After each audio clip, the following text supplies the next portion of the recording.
being so late when I've nothing to say.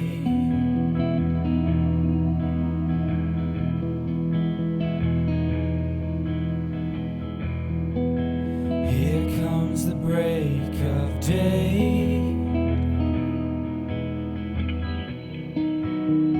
Cracks in my curtain, can never keep it away.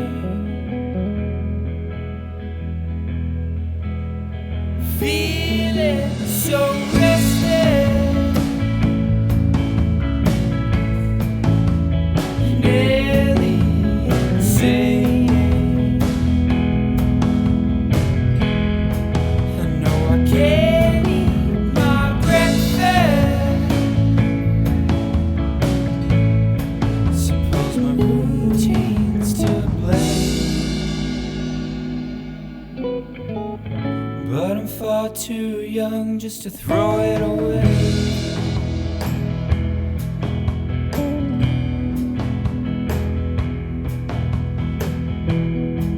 So I turn on the news.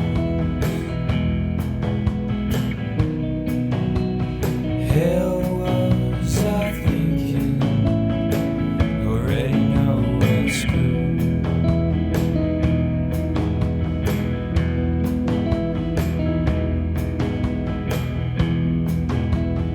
Next up, you two.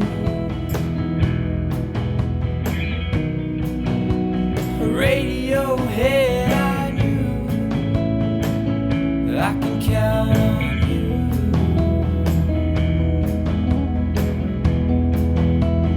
Feeling so rested, terrified of change. I know I can't eat my breakfast. Perhaps my routine's to blame, but I'm far too young just to throw it away.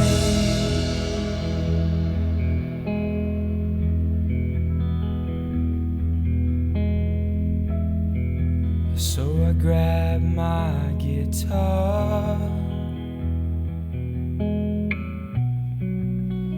jump in my car, drive somewhere far.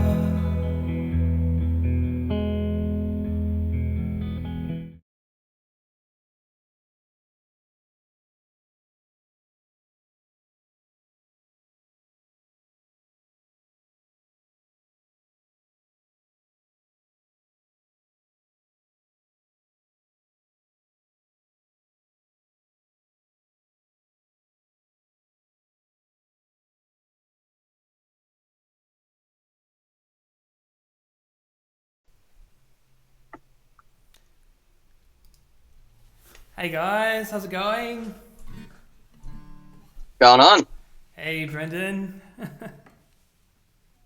It's so weird like chatting to someone face to face, like in digital form, in any They're a little, form right now. Really, it's just all very foreign and weird. But how you going, man? man. I think I'm about as good as I can be, but Yeah, pretty good. You know, yeah, it's all right.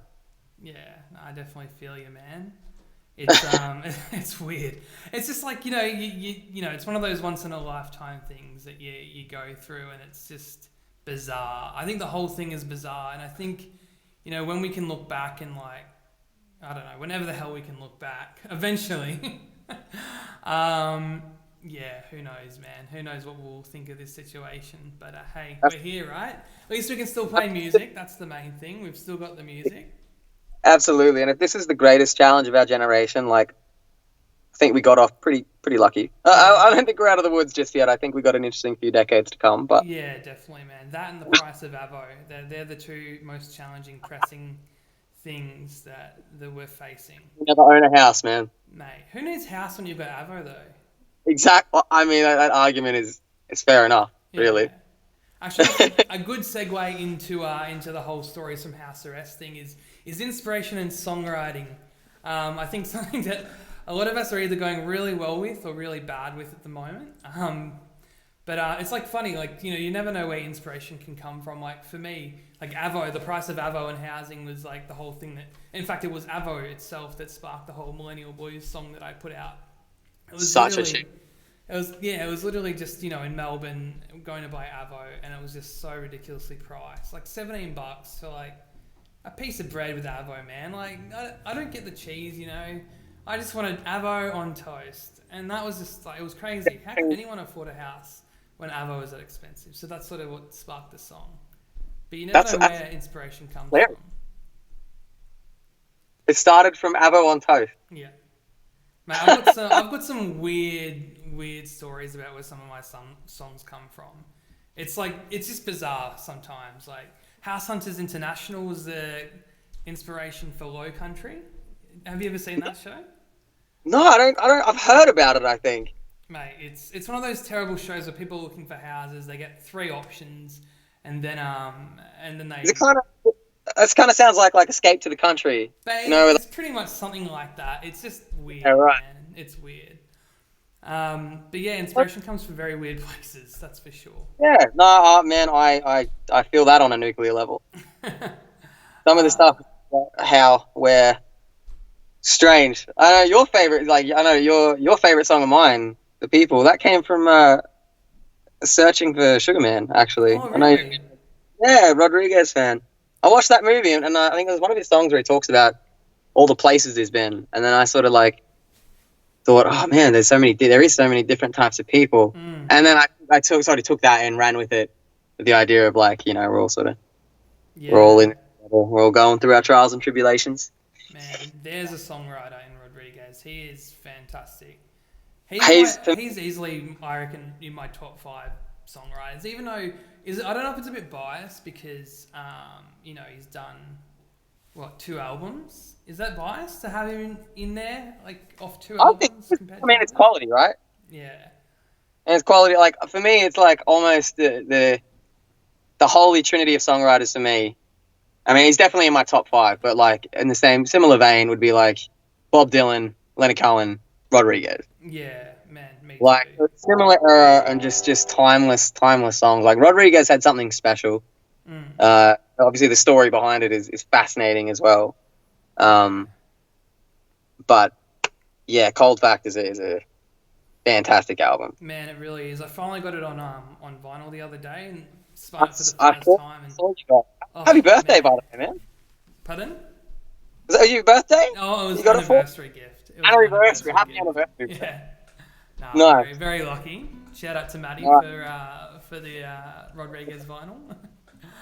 But yeah, I suppose you know, one song I wanted to share today. I thought, because I was sort of really stuck on what to share first. So I thought I'd go with Untitled One to start things off. Just because I thought, you know, it's the very first song I ever put out under my own name, so I feel like it's a good starting point, because it wasn't really a song. It's sort of a song that made no sense in the way I sort of put it together. It's pretty much 2 songs put into one. Yeah, right. Yeah, so that's sort of where it started. But yeah, lyrically, it was very inspired by Neil Young. I was binging Live at Massey Hall a lot back then, and it was just sort of like a perspective song, you know. It was basically, when I was writing, I just could imagine sort of just looking around, like sort of like people watching, but world watching. And it was just like ramblings the first half, and then the second half was slightly more targeted ramblings. So yeah, it didn't really make too much sense. But what year did you release that song? That was 2017? Yeah, 2017 it was. Start of 2017. I remember I heard that. This is probably like a year or 2 before we even met in person. I remember seeing that one go around. Was that the first song you'd written as part of like when you went solo? Like when you decided, okay, I'm going to release an EP of my songs. Where did that come along in the creative progress? Like, did you write that first and then the rest came after, or when did it? Yeah, I wrote your first single. Yeah, I wrote it a while back. I think I wrote it mid 2016, in all honesty. But it was one that when I wrote, I just sort of liked it because it wasn't really a well-structured song. But I just loved it. And I thought, if I had put out a solo thing one day, I want to put it out. And Fugitive had just done an album in 2016 and we had some time off. So I figured, yeah, why not? I'll put it out and record a couple of folk tunes and just chuck it out to pass the time. I didn't really think much more of it than that. But yeah, I'm obviously grateful that it was a bit more than passing the time. And yeah, It was really, a phenomenal track, man. oh, thanks, man. I always really loved. Like, what tuning do you play that in? Out of curiosity. That's in Dad Fad, so open D on Capo 3. Can you show me, just so I can see with my own eyes? Can you show me? You know that little walk down lick you do, and you follow like your voice line follows the guitar. Where do you play that? So that's just on the 3rd fret of the 4th string.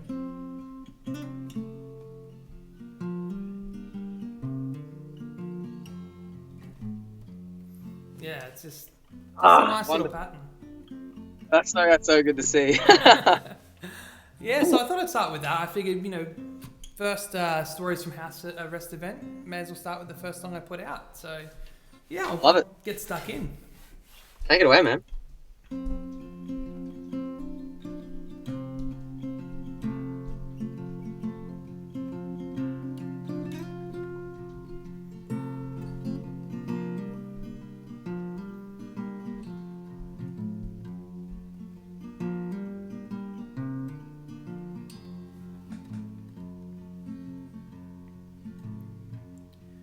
If I had wings that I could trust, I'd gather all my might and leave the dust. It's the wind that takes me away, my love, the wind that takes me away.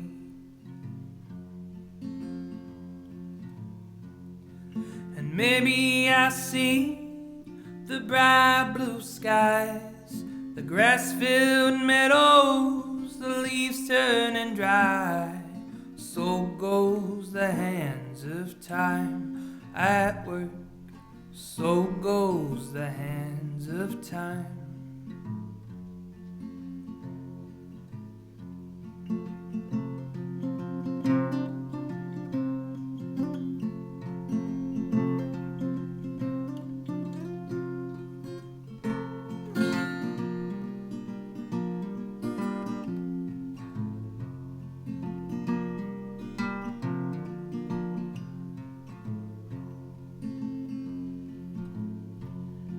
He's a digger of gold, he's a butcher land. He's Cortez the killer, Roman water and sand. The face of everyday man, the face of everyday man.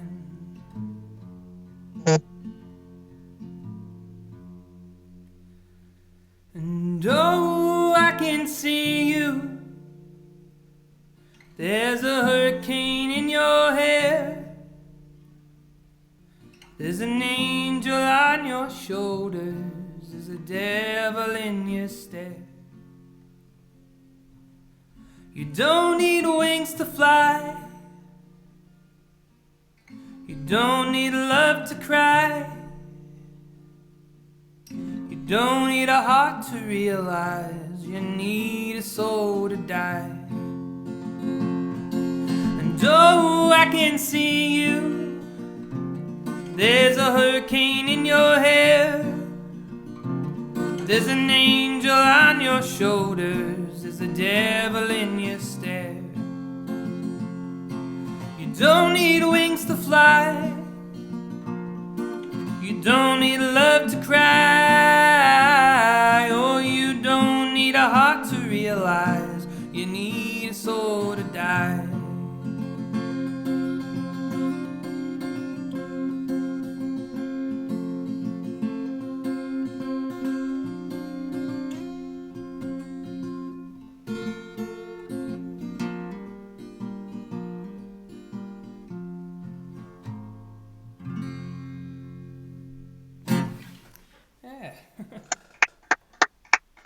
thanks, man.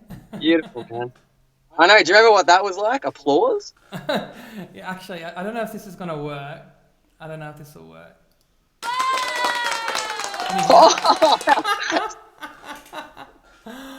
Oh man, this weird thing has got some weird sound effects. It's got glockenspiel, DJ air horn, triangle, party noisemaker, whatever. I thought that was one word, the glockenspiel, DJ, whatever. I was like, must be a hell of a sound effect. But then I realized you were listing They off should more. just combine it. Make it a glockenspiel, DJ air horn. That would be a cool instrument. Yeah, it took me 5 years of a music degree to learn what a glockenspiel was. There you go. I understand that reference. Yeah, man.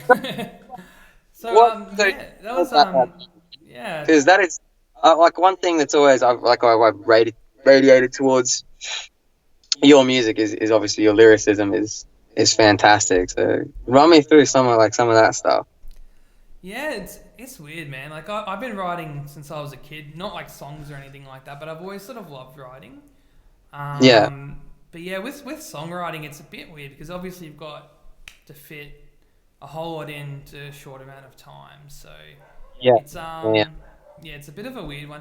One thing that really, like, I suppose, probably two things in life that have really helped me with writing songs. One was Nick Cave's 20,000 Days on Earth documentary. Was in that he talks about how he approached writing songs, and he would basically write songs by going into his office. His job was writing songs, so he would go into the office, work his shift, and then knock off. So he had his music area, his music room, as his office. Yeah. So he would just mentally switch on when he was in there. So I always have tried to have a space like that for myself. Sometimes I'll write, in the living room or wherever, but I find just training my mind to try to switch on is something I've really tried to do based off what Nick Cave, his advice was. Because I figure why not learn off the best, right? So I really try to, when a song's there, make sure I'm in the right space to do it. And then like another thing, because I found the amount of times you think of lyrics and stuff and you think, oh, that's a cool line. It's so easy just to forget to write it down and just, you forget it the next day. So one thing I've always done is, I text myself. So I've got probably in the last few years, I've sent myself probably close to 500 text messages of random lyrics, just one line. Is anything that sounds cool and I think I could write a story about? Because most of my songs are just fiction, I don't really write too many personal songs. So for me, it's all about getting the imagery in my head. And when I've got the imagery, I find the song is a lot easier as well. So yeah, noting down lyrics and stuff is definitely something that, just random lines is definitely something that helps me. Sometimes it'll be weird in that I won't use that line for ages, and then I'll be writing another song and I'll just be stuck on a verse or stuck on a line, and I'll go through the notes, and then occasionally you just find one that just fits, and it works. Yes. And you're just relieved. I use notes on my phone, because I used to do that all the time. The amount of times I'll be sitting there, I'll be drifting off to sleep, my eyes will be closed, and something will just pop into my head, whether it be a melody or lyrics, and I'll be like, that's great. Oh, but I'll remember it. Yeah. It's just, I think you learn that lesson pretty quick. Yeah, definitely. But that's really fascinating, man. I love that idea of clocking on to be able to do it. Because I don't know, songwriting for me, it's I have two very different methods that I use when I write a song. Either something will come out and it'll be a song in a couple hours and from start to finish, and it'll be a completed project. And then the other method that I employ is a song last year that I want to record soon called Rat Race. I wrote that song over, and it was really, and that was the only thing I was working on. I wrote that over probably 2 or 3 months. And it was just almost felt like this just meticulous crafting of just taking out little things and trying to get it to fit. And then, obviously no songs ever really finished. It's abandoned. I can't remember who said that. Someone smarter than me, but that was kind of got to that point only a couple of weeks ago, and I finally decided to revisit it. But like a lot of people talk about the sort of dirty tap water theory, you know, where you just write as much as possible, and it's bad, and it's good, it's good. I can't do that.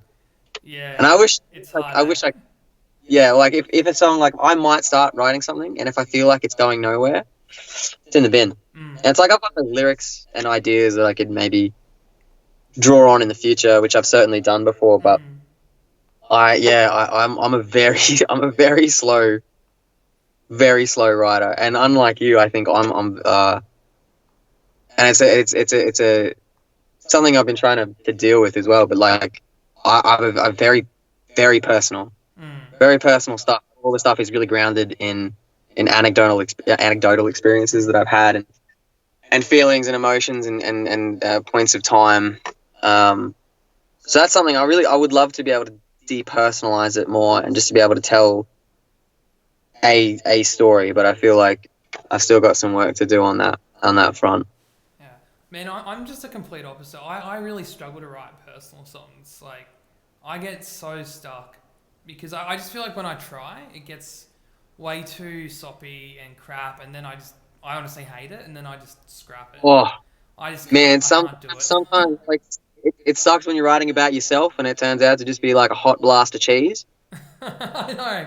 That's basically But- it. I think we are, especially when we're writing about ourselves, it's easy to make it cheesy. Definitely. That's why I typically stay away from like romantic songs. A lot of my songs are, you know, either want to spend like I swear like half of my repertoire is just kind of along the general theme of like keep going. You know, you're like stick to it, be okay. Yeah. And the other half is just like breakup songs Yeah. that are just like whatever, you know. So it's I would love to just be able to write stories. 'Cause I love storytelling. I think it's incredibly important to society, and to people in general. For sure.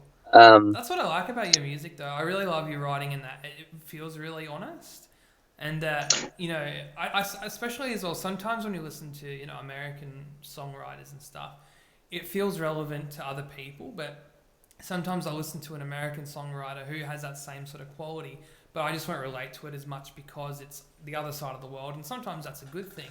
But I find with you, the way you write is really relatable, and I think it feels really honest. And that's why I really like your songwriting, because I think it's hard to pull off without it sounding too cheesy. Yeah. You know, as you were saying before, but man, you know, some cheese has snuck its way through in some of the verses, Mate. man. a little bit of cheese is okay, but not like When I finish a not song, like cheese lovers pizza cheese. That's too much. it's true.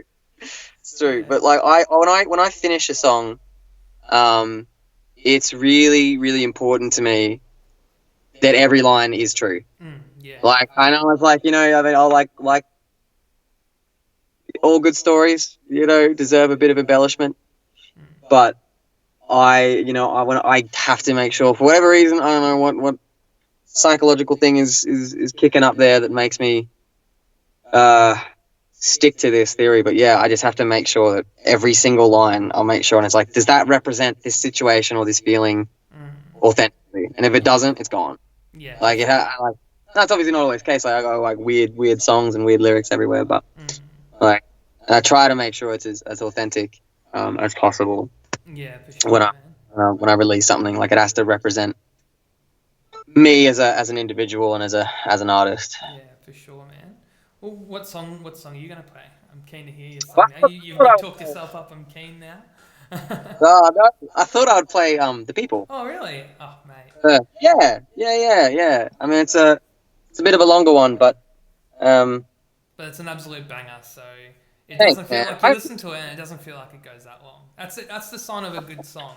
When it's long, but it feels really short, and you're like, man, did I hear it all? Do I need to listen again? thanks, man. This was another one. I remember specifically. I wrote this 2015, 2016. And this is another one that took some crafting. I remember I was like studying at the time, or maybe I was working at university.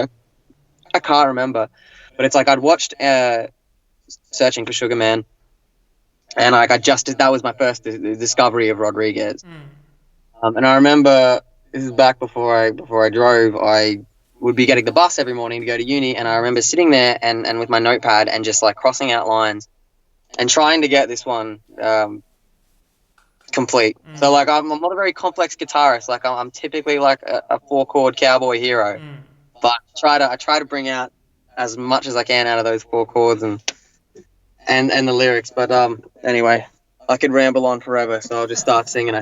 Looking forward to it.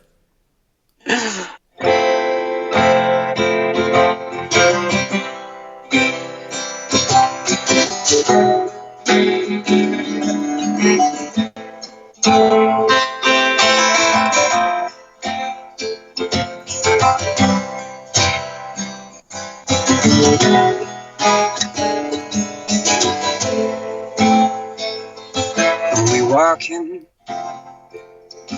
and we talking through a cold backlit screen, and we scream for attention, validation on our station. So alone, so our phone becomes our best friend. And just like the people all around me are the people.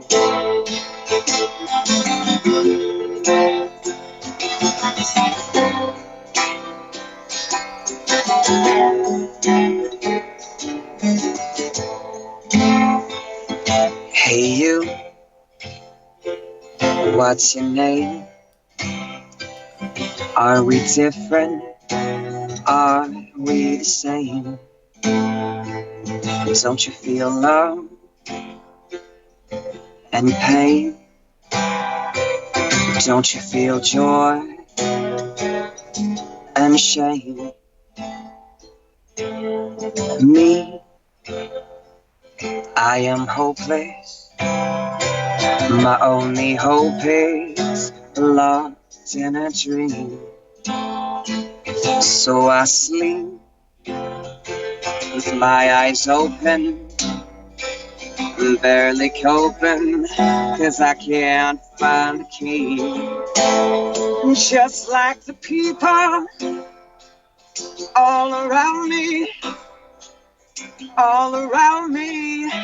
are the people.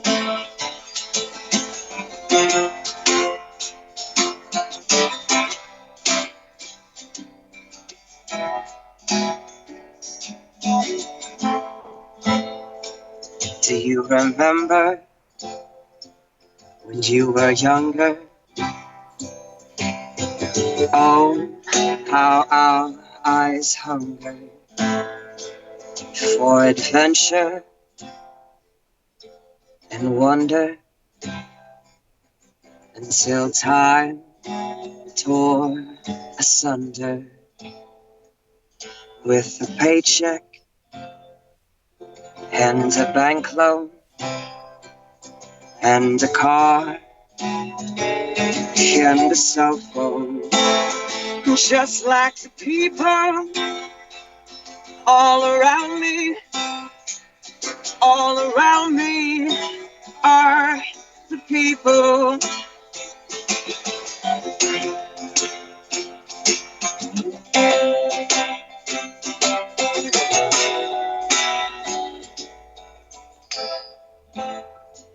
Step by step, on we go, through the fire, the rain and the snow.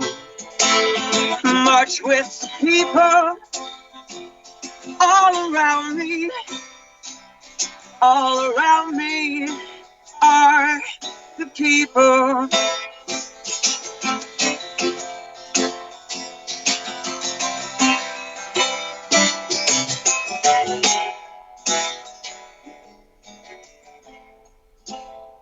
March with the people All around me, all around me are people.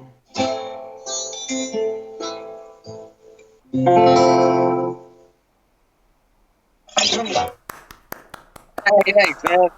Oh, that sounds so good. Man. Oh, I missed it. Injected. Yeah. Mate, that song Getting is dark. so good.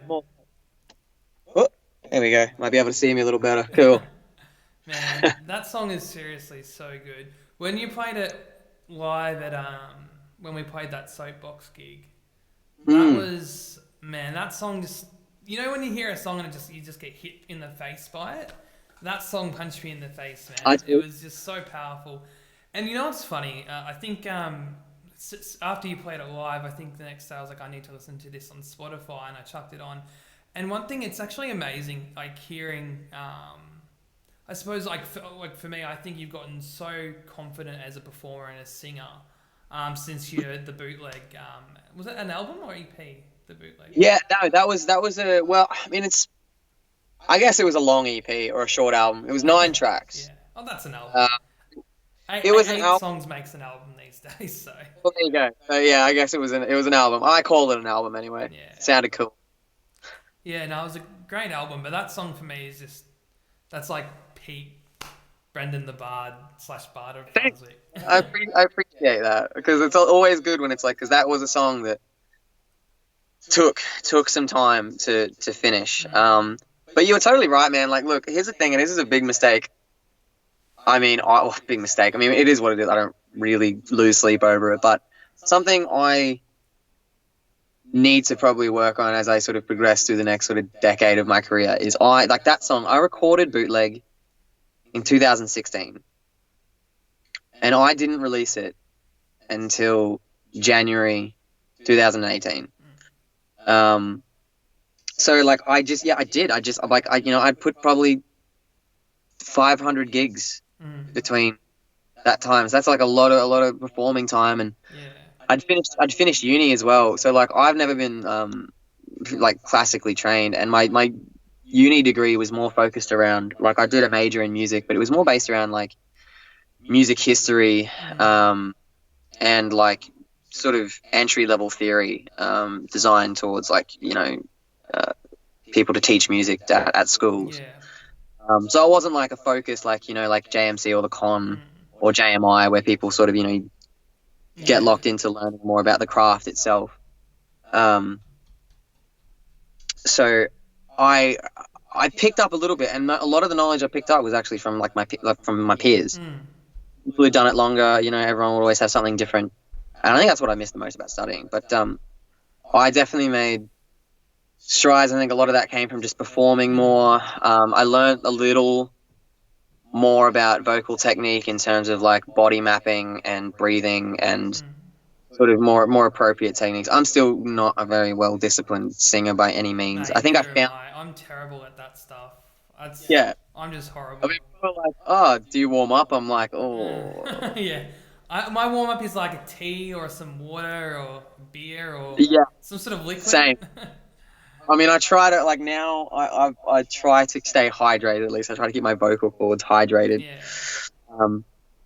But yeah, so it is interesting, man. Like, it seems like by the time from when I start recording a song to when I release it, like, so much time has passed, and I've played it maybe 100, 200 times, that it really is a different beast altogether by the time it actually gets released. So that's something that I'd really like to change. I think a lot of it comes from that sort of, for me, it's that mental aspect, because when I recorded my first album, I didn't really understand the music industry too much. It was just like, oh yeah, you release music, and kind of like I got super, super lucky that I put my first single I put on Triple J on Earth, and luckily it got played on Roots and all. Oh, awesome.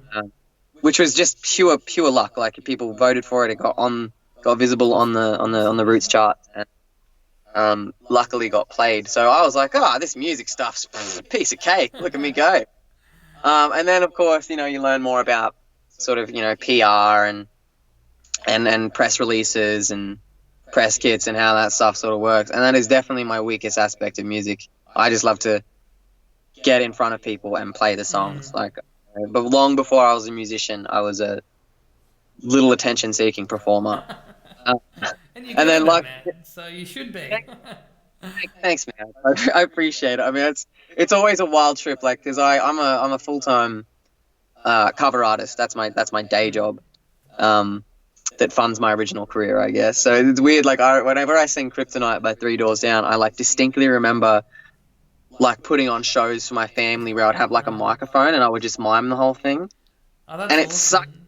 it's such a trip 20 years later to think like, oh my gosh, I can actually play that song now. It's wild. Yeah. Because I only started playing music when I was 20 years old. I had no prior experience before that.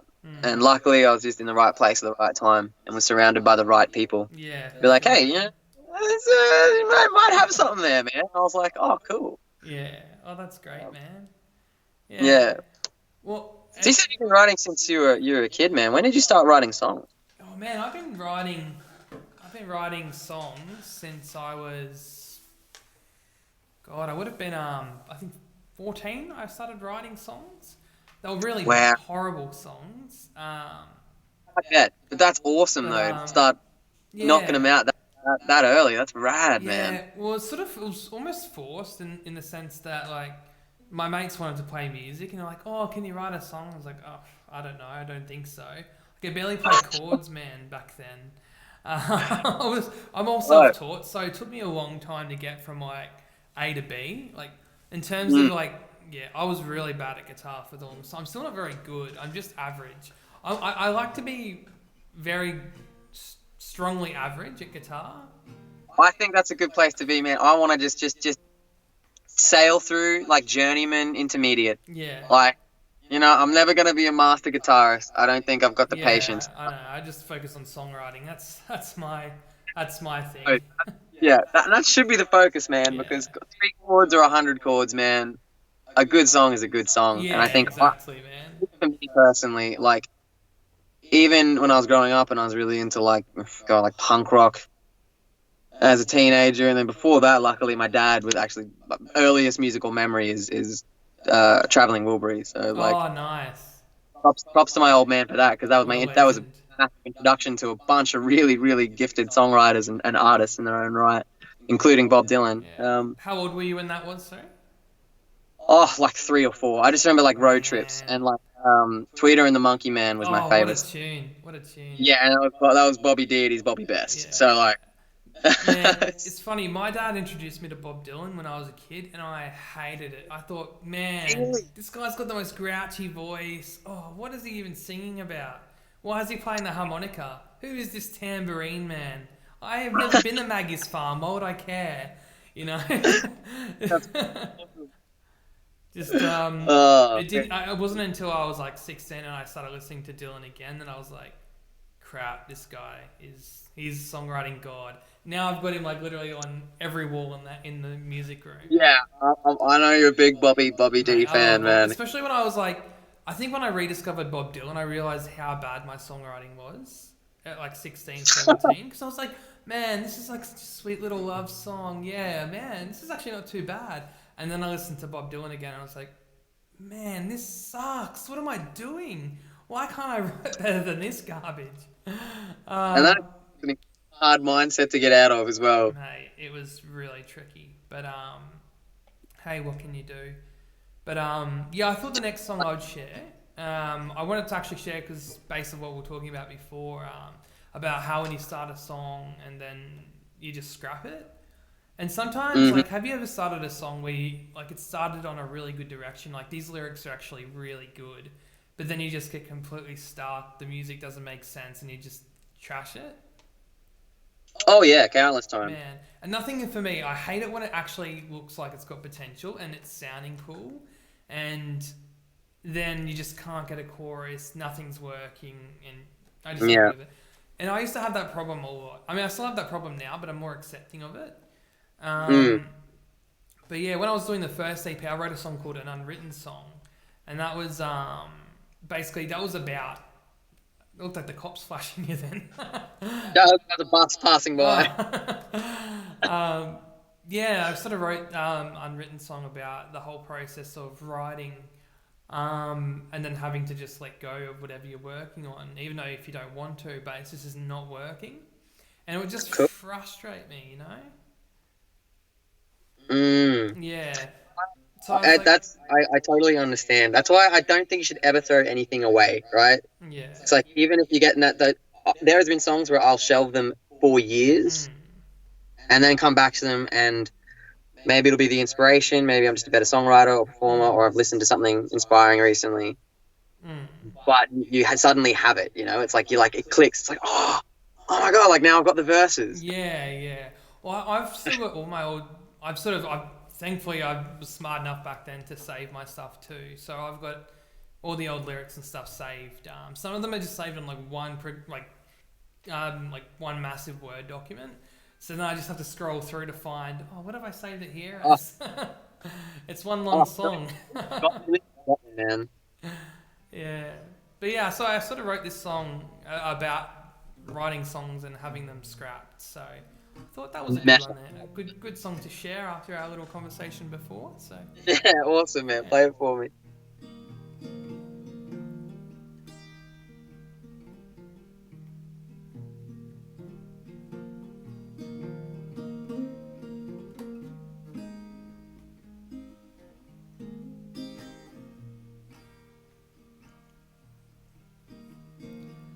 I see winter every morning. I see the fall when I shoot off to bed. I hear the blues without warning, like a train full of moonlit men. It might seem so silly to you, but it means the world to me. Oh, I see truth flying through the window, Alanim of the modern man. And oh, I need you to get by. Bye, bye, bye.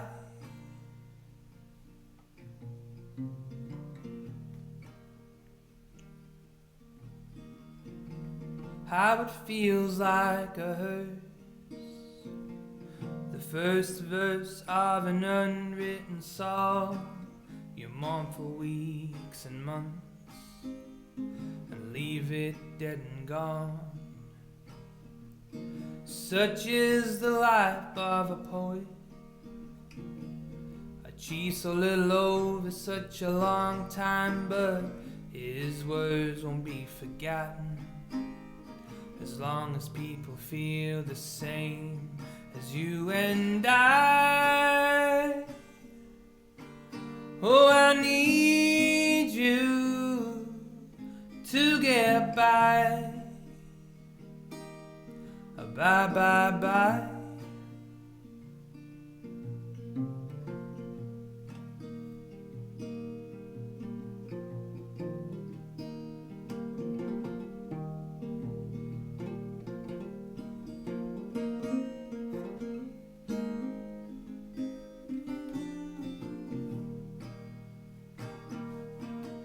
Oh, mice hide in the walls like drunks sleep in barroom stalls. No one gets a good night's rest till the sun's content to set. If you see us say hello to yesterday, 'cause memory's no good to me. Oh, when the daring moment surrenders, I lay at her feet. And oh, I need you to get by. Oh, bye, bye, bye.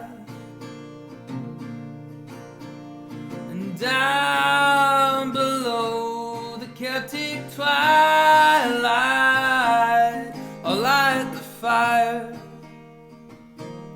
It burns so bright.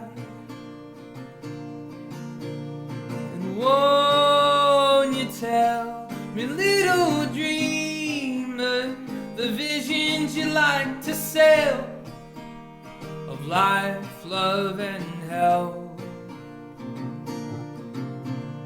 'Cause baby, you know I'm gonna need you to get through the night.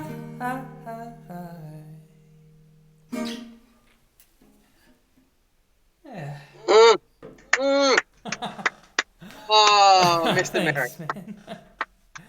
You know what's really funny about that song, and I actually didn't mention it before because I completely forgot that the lyrics are all, because the lyrics aren't really that connected. Like the chorus doesn't really connect to an unwritten song.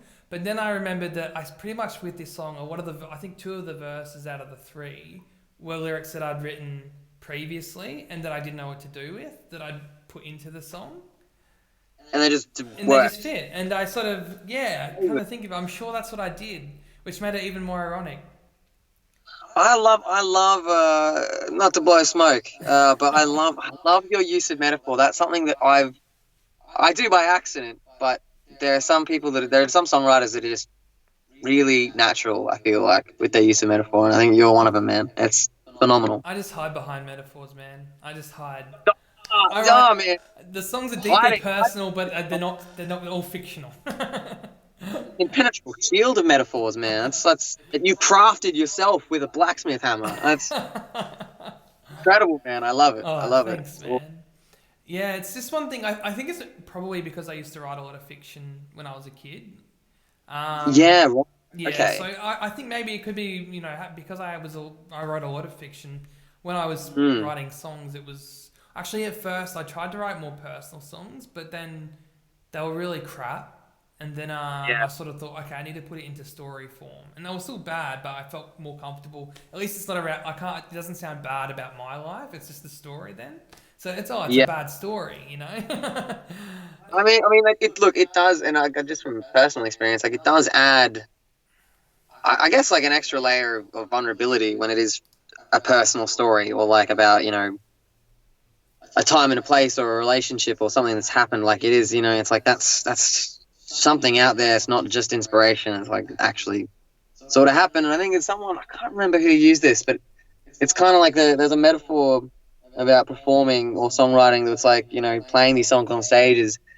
It's like simultaneously healing a wound and ripping it open at the same time, forever and ever. It's interesting, like some of these songs, and it's like, even though they are very specific and about an event or whatever it was, they change meaning for me as well over the years. It's like one song will just be about a different scenario, and I'll sort of grow out of a song and stop playing it, and then something new will happen, and it'll be suddenly relevant to my life again. Like an endless wealth. History is just priming. And that's an interesting thing as well, like how songs can change meaning as well, and completely transform. And it's so weird when that happens. Like I found that I really felt that recently when I was doing a live stream and I was playing the song "You Gotta Go," and that song's about going out there and experiencing life. You got to go out and explore before you make roots. Is essentially the whole 2 cents of it. But then that's how I sort of interpreted it when I wrote it. And then now I'm sort of sitting back and thinking, crap, I sort of see it in a complete, especially right now while we're all stuck at home, like when you can't go out. The meaning sort of changed a lot for me playing it. I was sort of really reflecting on how I felt really lucky to have a home. And, nice. You think, shit, I've been taking this for granted a lot more than before I thought I needed to get out, I needed to go, probably too many folk songs as a teenager. I gotta leave home, Mom, Pa, don't like me no more, But, man, like it just, it really changed for me recently. And it's weird how songs can do that. Well, I mean, it's like, one, and I think it's sort of, this is probably a bad example because it's been universal, but I've got a song called The Way It Goes. And that was like, since I've been doing the live streams on my Facebook, a lot of people have been requesting that one and sort of saying how relevant it is to the current sort of situation. It's like, well, it's sort of, that's what it's about. It's life kind of tricky, and you sort of got to pick yourself up, and that's how it is. Yeah, you move on. Sure, man. was But sort of I had a yeah. question for you while I was listening to that song. Like, so obviously, I think we share a lot of the same influences with songwriters, and I think that's because you're a man of good taste. All the big dogs, basically. All the We big just go dogs, for the cream of the crop. the Neil Youngs, the Bob Dylan's, the Conor Obersts, man. I feel you. Did you have an inspiration like when you? How long have you been singing for? Like, Probably since I was like singing really badly from 14. yeah. So when you started, like almost when you started writing a song, That and was literally the first time I was singing. When before that, right. like I started playing guitar at 12, Yeah, but I probably was really bad for at least 2 years before I could really play songs properly. And even then, I would just jam them out. I wouldn't really sing. And it wasn't until like one day we were sitting in science class waiting for our teacher to arrive, and we were singing. I forget which song we were singing along to, just on our iPad or whatever, or iPod or whatever MP3 player we had. mm. And they're like, "Oh, you should sing we should have a band and sing." I was like, "Oh, okay." I don't know what I'm doing. That's awesome, dude. Yeah, but it was oh, where's your light gone? In Well, the yeah. mood. That's probably. I wonder if that's the battery in my car dying. That would be unfortunate. While Brendan's adjusting his light, if anybody has any questions for Brendan or about songwriting, fire them our way. Some comments, there's some funny ones, like "Where's my dog?" Luna, I think she was on a walk. Sorry, Pete. And then there's some emoticons and stuff. But yeah, thank you everybody for tuning in. This is cool little weird idea that sort of popped into my head, and I thought, shit, while we've got time, we may as well do it. Let's give it a go. Yeah. Oh, so you're playing in the dark, are you? Well, look, I seem to have lost my light. I don't know if my car battery's dead. I hope not. I really didn't think 45 minutes would kill it, but who knows? Hey, yeah, it's... Oh, But fingers maybe I crossed. wish I had a candle. I could really get some mood light going. Does Well, that... Does I'll the... turn my phone brightness Oh, all the yeah. way. Sweet. It's like a campfire now. Campfire sing-along. Yeah, there we go. A little better. All right. Yeah, gather around, children. Actually, So, do you know Will Crichton, the Australian muso? sorry, what was the name again? Will Crichton. No, I don't. I Yeah, I don't think believe you'd so. like his stuff, man. But he's been doing a live stream on a weekly basis on his land. He's got a bit of land, and he does campfires. So he makes a campfire and does a live stream Oh, next to the campfire. How sick is that? that's still honestly, man. Like after all these years, I played some pretty cool shows, and I've had some really profound experiences. Mm. With 1,000 odd gigs, but I still love going camping and busting out the guitar Yeah. and singing really badly with my friends. Like that's the thing is like I try to be as professional as always when I play a gig, Mm. but when I'm in the car or I'm in the shower, man, I don't care. I love singing like badly. Oh And it's man, like it's the most fun. people are always like, "Oh no, man, like I don't want to sing, like I don't want to sing with you, like I'll just ruin it." And I'll be like, "No, shout as loud as you Yeah, can." do it. Please do it. Yeah. So, what other song did you choose? It's gonna play the way it goes. Oh, Actually, yeah, perfect. That's a good segue. I think I haven't mentioned it before, but hey, so I wanted to finish on that point I was asking you before. Oh yeah. Did you have an inspiration for your voice when you started playing? When you started, did you map it after anyone in particular? Did you hear an artist and be like, "I kind of want to sound like that"? Oh man, I was fully into like emo metal music when I started playing. So like for me it was like Funeral for a Friend, Escape the Fate, From First to Last. Basically people I don't sing like. And then sort of when I sort of got a bit older and I discovered when I sort of got more into folk music, I discovered the Abbott Brothers, if you know them. Yeah. So probably Awesome. Scott Abbott, I found that my vocal range was very similar to his, and they were my favourite band. So I was like, perfect, I'll just Okay. sing all his songs. 'Cause that is I think the key to find your voice, right? Is like you sort of find something in your range and then you sort of can go to town. I mean, for Yeah, me for it sure. was Mumford and Sons and Bright Eyes. I remember Oh, initially I nice. was both heavily into them when I started learning to sing. This is Yeah. Well, two great choices, man. Far 2000, out. 2011. Well, that was why. Beats running after emo music, that's for sure. Well, I think I wanted to sound like Tom DeLonge, you know. I really wanted to sound like Blink-182, but that works for parody only. Yeah, basically. So yeah, I mean, it was awesome, and I've stuck to that for some reason. I mean, it's like Mumford & Sons, first 2 albums at least, and like Jack Black, people that can make acoustic guitars rock. I've stuck with that philosophy for like the better part of a decade. So. Oh, man. Anyway, here's a song that completely doesn't rock. This is a soft acoustic one. Perfect. So when I recorded this with Byron Short, he produced my first album, my second sort of release as singles. I remember I'd got the recorded version that's on Spotify and everything. I did this in one take, live. So it's basically a live track. It was just me playing and singing at the same time because I thought that was the best way to get it. And I did maybe 6 takes before I got the one I loved. And I was very specific. I remember this. I had Byron had a statue of Steve Irwin in his studio. And I looked at that. I focused on that, and I was like, I'm doing this one for Steve. I had to channel that real Australianism to it. So anyway, here's this. And I apologize. My guitar might be a little out. I'm going to try and do my best. All right, the way it goes.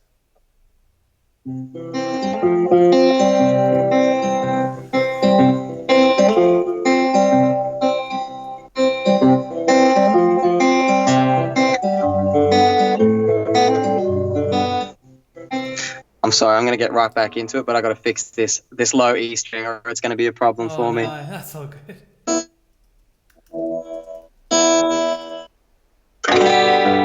All right.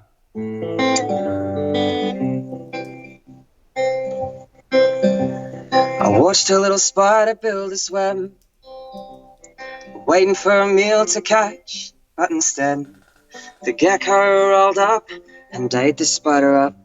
That's just the way it goes, I suppose. And Natalie sits at home alone, eats a slice of pizza and checks her phone. The bloke she matched on Tinder seems to have ditched her. It's just the way it goes, I suppose. And Jordan is an amicable bloke. Wire around a beer and let your bum a smoke. With the factory closed down, he's been run out of town. It's just the way it goes, I suppose. And the world is a terrifying place. You mustn't be afraid to show your pretty face. So we'll have our ups and downs, no doubt, have our smiles and frowns, and that's just the way it goes, I suppose.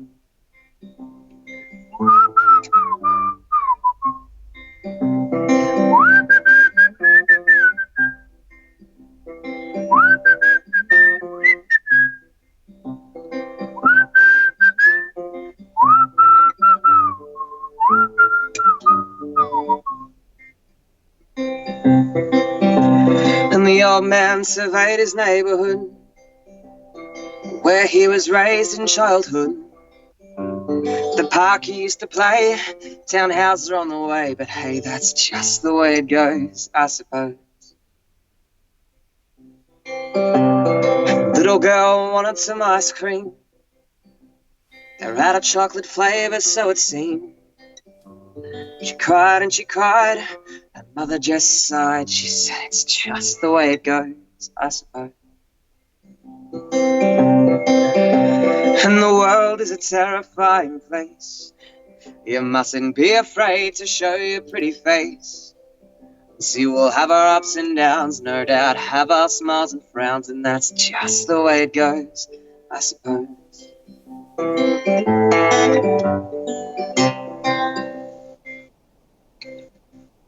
And none of us are here for very long, so keep your chin up, kid, and you be strong. We all run out of time, that's just fine. It's just the way it goes, I suppose. So I watched the little spider build his web, waiting for a meal to catch, But instead, the gecko rolled up and ate the spider up. And that's just the way it goes, I suppose.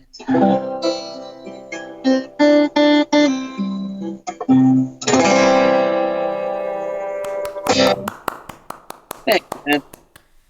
Mate, that's such a beautiful song. Thank you, bro. Thank you. I really appreciate that, man. And it's such a man, how do I put this? It's like I can listen to it and I can sort of see the imagery so clearly. It's like one of those types of songs that you just hear and you're just like, it feels. I think especially Australians would hear that and relate to it. And it's sort of like a golden orb spider crawling around, and then there's the gecko. It's so weird, man. Because like I don't know, I feel like particularly when I first started playing it, and people would be like, they'd hear the first verse and they'd be like, what is this guy on? Spiders and geckos? Like, what is he talking about?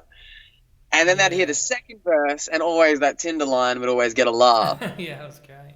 And then people would be like, they kind of get it. Like, okay, it's not really about spiders and geckos, you know, even though it's the gecko song by like most people I know. Yeah, no, it's an awesome song, man. And I was trying to listen to it without thinking about, you know, how you mentioned before, people are relating it to the current time. I sort of wanted to listen to it and not think about that. But man, it really, you sort of listen to it and it sort of puts right now in perspective in a lot of ways. And I can totally see why people are sort of hearing it and relating to it, which is good, man. I think it's really important when songs aren't just, this song is about lover A and lover B and that's all it'll ever be. I think when a song has the ability to change and morph for people, I think that's a really special thing. Well, that's it, man. I mean, as much as my songs are definitely personal, like I write them for me first and foremost. Like, you know, I try to also write in such a way that it is not so specific that it's not relatable, you know, because like I'm like that. That's all I ever wanted, man. It's like that's why I got into this crazy lifestyle, is because you know there's been so many times where, you know, and I'm sure so many people relate to this, where it's like songs just come to you at the right time, you know, whether it's an album you've listened to for years and it's like one track you've always skipped, or it comes up on your Discover Weekly on Spotify, or you just hear it at the shopping center or in a movie or whatever, and it's that real profound, like, okay, I like the song's found you, you know, you're ready to hear it. And it's like, that's all I've ever wanted, is to write songs that, you know, maybe some lonely 15-year-old kid will hear that and it'll make him feel a little bit better. Basically, like, you want your 15-year-old self to hear it, right? It, right? Because like that's what music did for me, and I'm sure like most people. It's like that's all I ever want. It's like the right songs and to someone to be like, yep, cool. He gets it. You know, this guy gets it. Definitely, man. No, it's something really special, and I think if this time can teach us anything, it's to never take a moment for granted, right? Well, absolutely, man. I feel like I was guilty of that. I started to take, you know, because I was playing 3 to 4 gigs a week. I was really starting to take it for granted. You know, I was sort of getting up there and just being like, okay, cool, like, you know, I'm playing this song again, and you know, always enjoyed the experience. But there'll be some times where I'm like, yeah, it's just work. And I tell you what, man, when I get back to work, I'm going to give those people the show of a lifetime, because I just can't. I just can't wait. I'm just so pumped to play live again. Me too, man. I didn't realize how important it was to me and to like my mental health. People like, even like not who aren't musicians, to people who just go to gigs, man. Like taking this part of community out of our lives is really tricky, and hopefully it shows us all that. Hopefully we all walk away better people, in one way, shape, or form. Well, I mean, that's all we can hope for, man. And like that, I don't think I'll ever take going to the movies or going to a restaurant or listening to live music for granted, because it is certainly like that, man. Like people have really because I've been doing these weekly live streams on a Sunday, and you know, I guess that there's that tortured artist part of yourself that's like, no one wants to see this, no one's going to tune in, and the response has actually honestly been overwhelming. Like not only people like donating, but just tuning in and leaving a nice comment like, it's like I'm at the pub, or like, you know, this is my favorite part of like our weekend, or we look forward to this every Sunday. Like that just means so much, and I think it's again something I took for granted. Yeah, you know, it's like 'Cause I think from the inside, like, once you get over when you first start like performing or being a musician, once you get over that sort of inflated sense of self or delusions of grandeur, it becomes just like, yeah, it's what I do. Like, it's still special in a way, but at least for me, like, I think when I first started playing, I was like, yeah, I'm gonna be a rock star, and then when reality sinks in, it's like, you know what? No, I just love performing, whatever Yeah, capacity, definitely.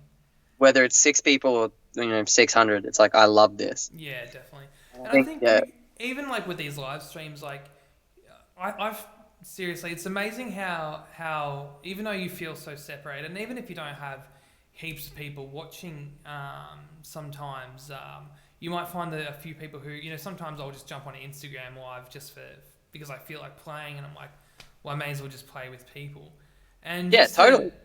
you just have a moment with people, I think, and it could be one or two people, and it can just be so powerful to have that where you're like, I've had a bad day, you've had a bad day, we've come together and just made this moment something special. And I think that's something that's been really cool about this live streaming stuff. But hey, hopefully people have enjoyed the first Stories from House Arrest concept. Man, I love this. Thanks for having me, bro. I really, Thanks really so much for coming on, man. And hey, thanks to everybody for tuning in.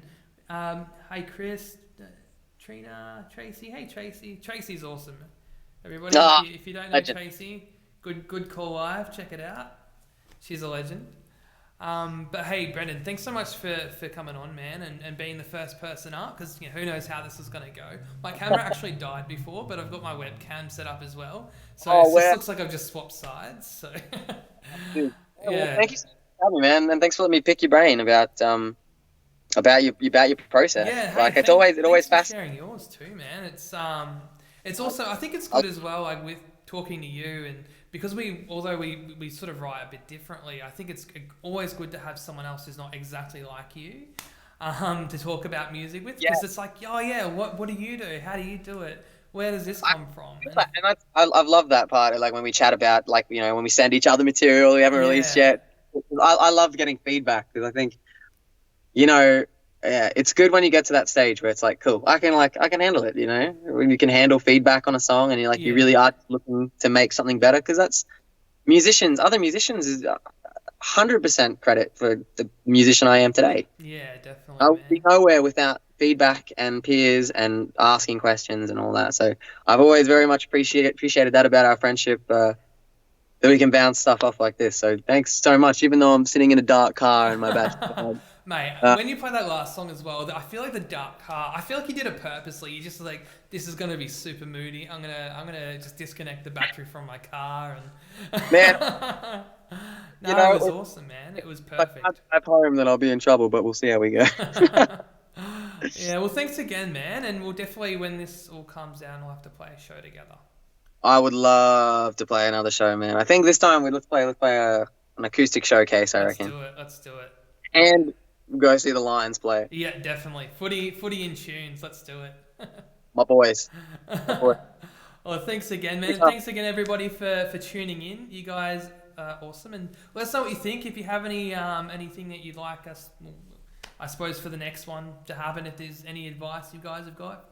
Something you don't like do I talk too much? Is my hat too formal? Nah, it's not too formal. But yeah, thanks so much, guys. And yeah, we'll see you hopefully live soon. Gotcha, man. Catch you, brother.